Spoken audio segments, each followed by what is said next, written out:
Hi friends, എല്ലാവർക്കും സജൂസ് വേൾഡിലേക്ക് സ്വാഗതം. ഇന്ന് ഞാനിവിടെ നല്ല സിമ്പിളായിട്ട് ഉണ്ടാക്കാൻ പറ്റുന്ന ഒരു ഹലുവയുടെ റെസിപ്പി ആയിട്ടാണ് കേട്ടോ വന്നേക്കുന്നത്. ഇത് ഉണ്ടാക്കാനായിട്ട് നല്ല സിമ്പിളുമാണ്, വായിലിട്ടാൽ അരിഞ്ഞു പോകുന്ന അത്രയും ടേസ്റ്റുമാണ് കേട്ടോ. അപ്പോൾ വീഡിയോയിലേക്ക് കടക്കുന്നതിന് മുമ്പായിട്ട് എൻ്റെ ചാനൽ ആദ്യമായിട്ട് കാണുകയാണെങ്കിൽ പ്ലീസ് ഒന്ന് സബ്സ്ക്രൈബ് ചെയ്യണേ. ആ താഴെ കാണുന്ന റെഡ് കളർ ബട്ടൺ ഒന്ന് പ്രസ് ചെയ്തിട്ട് അതിൻ്റെ അടുത്തുള്ള കുഞ്ഞ് ബെൽ ബട്ടണിൽ ഓൾ എന്ന് വേണം സെലക്ട് ചെയ്യാനായിട്ട്. ഇത് ഉണ്ടാക്കാനായിട്ട് നമുക്ക് മെയിനായിട്ട് ഒരു ഇൻഗ്രീഡിയൻറ്റ് മാത്രമാണ് കേട്ടോ വേണ്ടത്, 1/2 കപ്പ് കോൺഫ്ലവർ. ഇനി ഇതിലേക്ക് നമുക്ക് 1 കപ്പ് വെള്ളം ഒഴിച്ചു കൊടുക്കാം. അപ്പോൾ നമ്മൾ ഏത് കപ്പിലാണോ കോൺഫ്ലവർ എടുക്കുന്നത് അതിൻ്റെ ഇരട്ടി വേണം വെള്ളം ഒഴിച്ചു കൊടുക്കാനായിട്ട്. ഇനി നമുക്കിതൊന്ന് മിക്സ് ചെയ്തിട്ടെടുക്കാം, ഒട്ടും കട്ടയില്ലാതെ ഒന്ന് മിക്സ് ചെയ്തിട്ടെടുക്കാം. ഇനി ഇതിലേക്ക് ഞാനിവിടെ കുറച്ച് റെഡ് കളർ ചേർത്ത് കൊടുക്കുന്നുണ്ട്. അപ്പോൾ നമ്മൾ വീട്ടിലൊക്കെ ചെയ്യുമ്പോൾ കുറച്ച് മഞ്ഞൾപ്പൊടിയോ അല്ലെങ്കിൽ കുങ്കുമപ്പൂവൊക്കെ ഉണ്ടല്ലോ, അപ്പോൾ അതൊക്കെ ഇട്ട് കൊടുത്താൽ മതി. അപ്പോൾ ഒരു മഞ്ഞ കളർ കിട്ടും.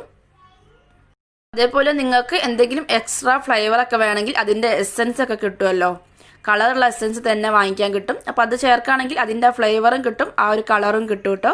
അപ്പോൾ ഞാനിവിടെ സാധാരണ റെഡ് കളർ മാത്രമാണ് ചേർത്ത് കൊടുത്തേക്കുന്നത്. അപ്പോൾ നിങ്ങൾ വേണമെങ്കിൽ ഏതെങ്കിലും എസെൻസ് ഒക്കെ യൂസ് ചെയ്യാം. ഇനി നമുക്ക് ഇതിലോട്ടൊരു സിറപ്പ് ഉണ്ടാക്കിയെടുക്കാനുണ്ട്.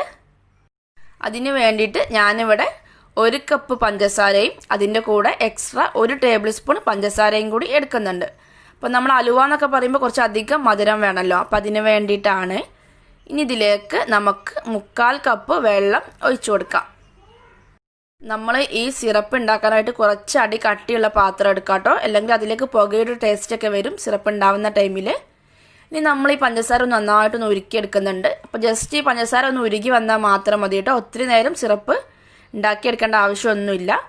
അപ്പോൾ അതാ അവിടെ പഞ്ചസാര നന്നായിട്ട് തന്നെ ഉരുകി വന്നിട്ടുണ്ട്. ഈ ഒരു അളവിൽ നമ്മൾ പഞ്ചസാര എടുക്കുകയാണെങ്കിൽ കറക്റ്റ് മധുരമായിരിക്കും കേട്ടോ. ഇനി നമുക്ക് ഇതിൽ നിന്ന് ഇങ്ങനെ കുമിളിങ്ങനെ വരുന്ന ടൈമിൽ നമ്മൾ ഉണ്ടാക്കി വെച്ചിരുന്ന മിക്സ് ഒഴിച്ചു കൊടുക്കാം. നിങ്ങൾക്ക് ഒത്തിരി മധുരം വേണമെന്ന് തോന്നുന്നില്ലെങ്കിൽ നമ്മൾ എക്സ്ട്രാ ആഡ് ചെയ്താൽ 1 ടേബിൾ സ്പൂൺ കുറയ്ക്കാം കേട്ടോ. കറക്റ്റ് പാകത്തിനുള്ള മധുരത്തിന് വേണ്ടിയിട്ടാണ് ഞാൻ 1 കപ്പും എക്സ്ട്രാ 1 ടേബിൾ സ്പൂണും കൂടി ആഡ് ചെയ്ത് കൊടുത്തത്. ഇനി നമുക്കിതൊന്ന് മിക്സ് ചെയ്തിട്ട് ഒന്ന് കുറുക്കിയെടുക്കണം. അപ്പോൾ നമ്മൾ കോൺഫ്ലവർ ചേർത്തതുകൊണ്ട് തന്നെ വളരെ പെട്ടെന്ന് തന്നെ കുറുകി കിട്ടും കേട്ടോ. ഒരു ലോ ടു മീഡിയം ഫ്ലെയിമിൽ വെച്ചിട്ട് നന്നായിട്ടൊന്ന് കുറുകിയെടുക്കാം. അപ്പോൾ ഇതേപോലെ ഒന്ന് ജസ്റ്റ് ഒന്ന് കുറുകി വരുന്ന ടൈമിൽ ലോ ഫ്ലെയിമിലേക്ക് മാറ്റി കൊടുക്കാം. ഇനി ഇതിലേക്ക് ഞാനിവിടെ 1 ടീസ്പൂൺ ഏലക്കായ് പൊടിച്ചത് ചേർത്ത് കൊടുക്കുന്നുണ്ട്, നല്ലൊരു ഫ്ലേവറിന് വേണ്ടിയിട്ടാണ്. അപ്പോൾ നിങ്ങളൊക്കെ ഏതെങ്കിലും എസെൻസ് ഒക്കെയാണ് യൂസ് ചെയ്തതെങ്കിൽ ഏലക്കായ് ഇത്ര ഇട്ട് കൊടുക്കണ്ട കേട്ടോ, വേണമെങ്കിൽ കുറച്ച് കുറയ്ക്കാവുന്നതാണ്. ഇനി നമുക്കിതൊന്നും കൂടി ഒന്ന് മിക്സ് ചെയ്തിട്ടെടുക്കാം.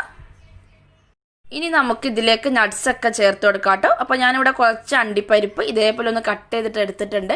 അപ്പോൾ നിങ്ങൾക്ക് വേണമെങ്കിൽ നിലക്കടല, ബദാം എന്ത് വേണമെങ്കിലും ചേർക്കാം കേട്ടോ. എന്തിൻ്റെ ഫ്ലേവറാണ് നിങ്ങൾക്ക് ഇഷ്ടമെന്ന് വെച്ചാൽ അത് ചേർത്ത് കൊടുക്കാം. നമ്മൾ ഈ അലുവ കഴിക്കുന്ന ടൈമിൽ അതിങ്ങനെ ഒരു ബൈറ്റായിട്ട് കിട്ടുമ്പോൾ നല്ലൊരു ടേസ്റ്റ് ആയിരിക്കും കേട്ടോ. ഇനി നമുക്കിതൊന്നും കൂടി ഒന്ന് തിക്കായിട്ട് കിട്ടാനുണ്ട്. നമ്മൾ കൈയെടുക്കാതെ ഇങ്ങനെ ഇളക്കിക്കൊണ്ടിരിക്കണം കേട്ടോ, കാരണം കോൺഫ്ലവർ ആയതുകൊണ്ട് തന്നെ പെട്ടെന്ന് ഇത് തിക്കായിട്ട് വരും. വളരെ സിമ്പിളായിട്ട് നമുക്ക് ഉണ്ടാക്കിയെടുക്കാവുന്നതേ ഉള്ളൂ. അപ്പോൾ ഇത് ഒരുവിധം ഇവിടെ തിക്കായിട്ട് വന്നിട്ടുണ്ട്. ഇനി നമ്മൾ ഇതിലേക്ക് 2 ടേബിൾ സ്പൂൺ നെയ്യ് ചേർത്ത് കൊടുക്കുന്നുണ്ട്.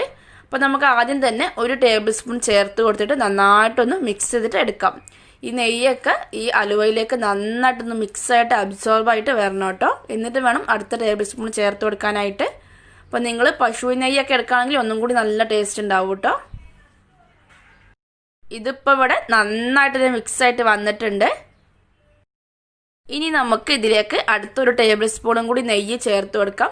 ഇനി ഇത് നന്നായിട്ടൊന്ന് മിക്സ് ചെയ്തിട്ട് എടുക്കാം. ഈ നെയ്യൊക്കെ ഈ അലുവയിൽ നന്നായിട്ട് ചേർന്നിട്ട് ഈ അലുവ നല്ല ക്രിസ്റ്റൽ പോലെ നിൽക്കണം കേട്ടോ. അതാണ് അതിൻ്റെ കറക്റ്റ് ഒരു പരുവെന്ന് പറയുന്നത്. അപ്പോൾ അതാ ഇതിവിടെ നന്നായിട്ട് തന്നെ മിക്സായിട്ട് വരുന്നുണ്ട്. ഈ നെയ്യും അലുവയൊക്കെ നന്നായിട്ട് തന്നെ ചേർന്ന് വന്നിട്ടുണ്ട്.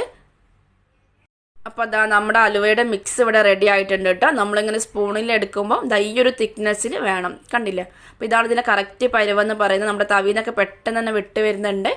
ഇനി നമുക്കിത് സെറ്റ് ചെയ്യാനുള്ള പാത്രത്തിലോട്ട് മാറ്റിക്കൊടുക്കാം. ഞാനിത് സെറ്റ് ചെയ്യാൻ വേണ്ടിയിട്ട് സ്ക്വയർ ബൗളാണ് എടുത്തേക്കുന്നത്. അപ്പോൾ നിങ്ങൾക്ക് ഏത് ഷേപ്പിലാണോ വേണ്ടത് അതിനനുസരിച്ചിട്ടുള്ള ബൗൾ എടുക്കാം. നമ്മൾ ചൂടോട് കൂടിയിട്ട് വേണം അതിലേക്ക് ഇട്ട് കൊടുക്കാനായിട്ട് കേട്ടോ, അല്ലെങ്കിൽ നമ്മൾ പുറത്ത് വെച്ച് കഴിഞ്ഞാൽ അപ്പം തന്നെ അതിൽ സെറ്റായിട്ട് പോവും. ഇനി നമുക്കിതിൻ്റെ മുകൾ ഭാഗം ജസ്റ്റ് ഒന്ന് സ്പൂൺ വെച്ചിട്ട് ഒന്ന് ഷേപ്പാക്കി കൊടുക്കാം. നമുക്കിത് സെറ്റ് ചെയ്യാൻ വേണ്ടിയിട്ട് പുറത്ത് വെച്ചാൽ തന്നെ സെറ്റായിട്ട് കിട്ടും കേട്ടോ. പക്ഷേ ഞാനിവിടെ ഫ്രിഡ്ജിൽ ഒരു 2 മണിക്കൂർ വെച്ചിട്ടാണ് ഇത് സെറ്റായിട്ട് എടുക്കുന്നത്. അപ്പോൾ കറക്റ്റ് പാകത്തിൽ നമുക്ക് സെറ്റായിട്ട് കിട്ടും. അപ്പോൾ നമുക്ക് 2 മണിക്കൂർ കഴിഞ്ഞിട്ട് ഇത് എടുത്ത് നോക്കാം. ഇതിപ്പോൾ ഇവിടെ 2 മണിക്കൂർ കഴിഞ്ഞിട്ടുണ്ട്. നമ്മുടെ കറാച്ചി ഹൽവ നല്ല അടിപൊളിയായിട്ട് തന്നെ സെറ്റായിട്ട് വന്നിട്ടുണ്ട് കേട്ടോ. ഞാനിത് വേറൊരു പ്ലേറ്റിലോട്ട് മാറ്റി കൊടുത്തിട്ടുണ്ട്. ഇനി നമുക്ക് ഇതൊന്ന് കട്ട് ചെയ്തിട്ട് എടുക്കാം. നല്ല സോഫ്റ്റ് ആണ് കേട്ടോ ഇത്, അതുകൊണ്ട് തന്നെ പെട്ടെന്ന് തന്നെ കട്ട് ചെയ്തിട്ട് എടുക്കാൻ വേണ്ടിയിട്ട് പറ്റും. അപ്പോൾ നിങ്ങൾക്ക് കുറച്ചും കൂടിയൊക്കെ കട്ടിയുള്ള രീതിയിലാണ് ഹലുവ വേണ്ടതെന്ന് തോന്നുകയാണെങ്കിൽ നമ്മുടെ കോൺഫ്ലവർ കുറച്ചും കൂടി അധികം എടുത്താൽ മതി. വെള്ളമൊക്കെ സെയിം അളവിൽ തന്നെ എടുത്തിട്ട് കോൺഫ്ലവർ മാത്രം കുറച്ചധികം എടുക്കുക. അപ്പം നമുക്ക് കുറച്ചും കൂടി കട്ടിയുള്ള ടൈപ്പിൽ ഹലുവ കിട്ടും. ഇത് നല്ല സോഫ്റ്റ് ആയിട്ടുള്ള ഹലുവയാണ്, നല്ല ടേസ്റ്റുമാണ് കേട്ടോ കഴിക്കാനായിട്ട്. കുട്ടികൾക്കൊക്കെ ഭയങ്കരമായിട്ട് ഇഷ്ടപ്പെടും. അപ്പോൾ എല്ലാവർക്കും വീഡിയോ ഒക്കെ ഇഷ്ടപ്പെട്ടിട്ടുണ്ടാവുമെന്ന് കരുതുന്നു. താങ്ക്